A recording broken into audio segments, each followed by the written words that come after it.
At the end of the day, Duck returned to the sheds, where he found Sir Topham Hatt waiting for him. I must say I was surprised to hear you were the cause of the accident, Duck, instead of the one helping to resolve it. I'd like to know how this happened. Beg pardon, sir, but I didn't want to be late with the ballast, so I might have hurried things along, said Duck sadly. I just wanted to please you, sir, hence why I tried to do things the Great Western way, to perfection. There is no such thing as perfection. I'd rather have my engines work hard because they want to work hard, not just to win my favour, scolded Sir Topham Hatt. You shall have to work in the yard until you've learned to accept a little less than perfection. Thank goodness for that! Now we don't have to listen to Duck's annoying motto. Or wait for all hours for him to take on a full lot of coal when he doesn't need it. Don't listen to them, Duck. Things go wrong from time to time. In fact, I had an accident similar to yours recently, but Duck still felt he'd let Sir Topham Hatt down. Hank soon reached the junction to the harbor. As he stormed past the signal box with his trucks, he failed to notice the weight limit sign standing by the line. He did notice, however, that his chassis began to feel rather strange. Ooh, must be getting old if I'm this sore. I need to pay a visit to the works, Hank muttered as the rails creaked beneath him. With the trucks rattling along behind him, Hank soon approached the outer boundary of the harbor, where Percy and Toby were waiting to take on coal on a siding. They were very surprised to see Hank. Hank, what are you doing down here? Asked Toby, astonished. You're way too heavy, Percy gasped. Hank scoffed as he passed the two engines. I'm just helping you guys out before moseying on back. Oh! Suddenly, there was a loud creaking sound that echoed through the harbor, followed by a clatter of wheels on ballast. Hank groaned in pain as he managed to shudder to a stop, his wheels firmly on the harbor foundation. His crew gawked at the mess. Oh, you've made the rails sink into the ground, old boy. You really were too heavy. Hank looked down at his cowcatcher in embarrassment. Later, Percy met up with Thomas and James. That new yellow racer is nothing but trouble. So you've had to deal with Ace too, huh? Did he challenge you to a race? Yeah, and he was completely careless and jumped the level crossing. I barely stopped in time. He did the same thing when he raced me. And me. Then Bertie pulled in, fuming. You think you're having trouble with Ace? Try having to share the road with that maniac. I can barely keep track of a number of times he's disobeyed basic regulations or run me off the road. And if I have to hear free and easy one more time, I'm going to drive into the nearest ditch. Gordon had been in a siding nearby and heard everything. Puh! The only reason Ace keeps winning is because you're all small. No, Gordon. He beats us because he puts everyone around him in harm's way. But you forget, Thomas. I am a large, important engine. He would never dare to try a stunt like that with me. The others were about to retort when James had a very naughty idea. But of course, Gordon, he said sarcastically. You know, you should go challenge him. Ice would surely lose a race to a big, strong engine like you. Exactly. I'll show you all just what a big engine like me can do, Gordon boomed, and he puffed away. James chuckled to himself, while Thomas, Percy, and Bertie exchanged worried looks. I think I have an idea. Back at the sheds, Daisy awoke to a sudden jolt. Good heavens, what was that? Good morning, Daisy. Rise and shine. To Daisy's surprise, a shunter just coupled her to Clarabelle and Annie.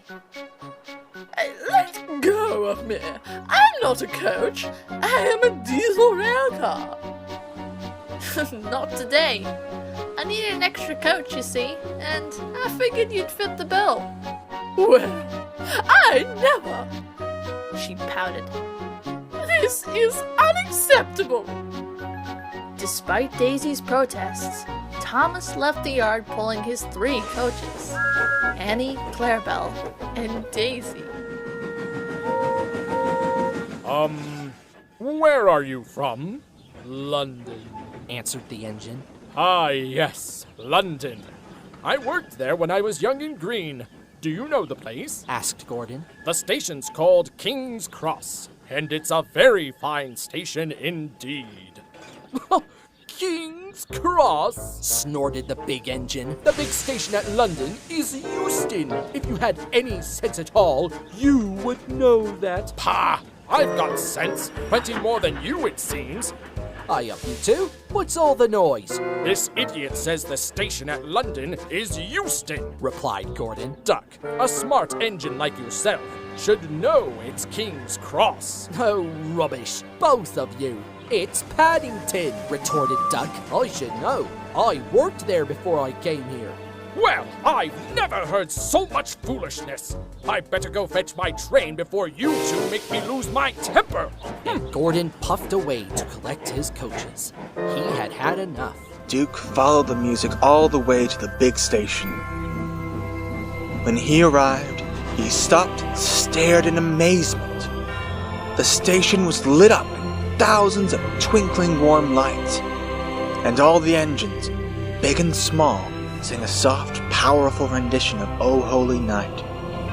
Duke spotted Peter, Sam, and Sir Handel at the front. He rolled up to them, his eyes watering. "This is a lovely surprise, you two," he said in a thick voice. Peter Sam grinned. "That's not all," he said. "There's someone here to see you." A man dressed in fine clothing came up the platform. Duke recognized him. It was the Duke of Sodor himself, Earl Richard Robert Normanby. "Your Grace!" Duke gasped. Earl Richard beamed at Duke. "My father always spoke so highly of you," he said kindly. "I can see why.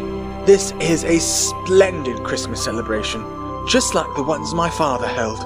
He would be so proud." But before her driver could answer, they were both interrupted by a loud honking. Oh, what on earth is that wretched sound? What is that monstrosity? Just then, Duck rolled in with a goods train. I'd watch how you talk around him, advised Duck. He's quite the troublemaker. Well, who is he? No one knows his real name. Oliver called him Bulgy, and the name stuck. Bulgy hates railways and wants to see them ripped up. He tried to steal our passengers a long time ago, but all it did was earn him a new job as a hen house.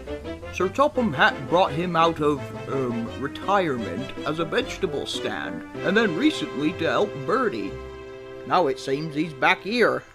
Well, I hope I never have a word with him, said Daisy firmly. He seems dreadfully rude. That he is, warned Duck, and he puffed away. I've heard the work at the quarry's been taking a serious toll on you, but I believe I've found a suitable replacement. Hello, Percy, said a familiar face. Percy nearly jumped in surprise. It was Gator. Gator! Welcome back! I brought Gator to help with the trucks. He's bigger than you, so he'll be handling the trucks by himself, leaving more time for your work, Percy. Thank you, sir. Percy was excited. He left quickly with his old friend, glad to be reunited again. Gator got along great with the Farquhar branch line residents. He handled the stone trucks as well. People would wave when they saw them coming. All was going well until he ran into a problem.